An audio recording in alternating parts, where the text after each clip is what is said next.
pozdravljeni. Danes bomo izvedli en eksperiment, ki ga lahko naredimo iz sestavin, ki so sedaj na mizi in jih najdemo v večini kuhinj. In te sestavine so alkoholni kis, soda bikarbona, posoda za odmerjanje količine tekočin, plastenka, li, čaša, v kateri je tudi soda bikarbona, ki sem že predtem pripravil, žlička in pa balon. Pa začnimo.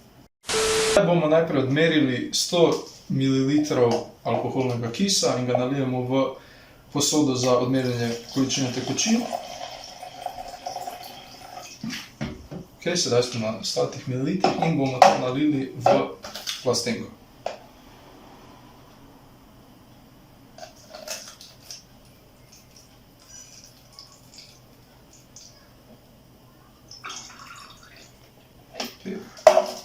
Sedaj naprej pa bomo sodo bikarbono skozi tale li dodali v balon.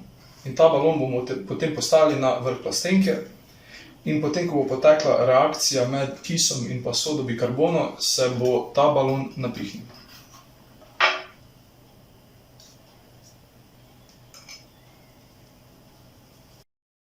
Sedaj, ko pa je soda bikarbona v balonu, se lahko li postavimo na stran, ker nam zaenkrat ga ne potrebujemo. In nato ta balon dodamo na vrh plastenke. Takole.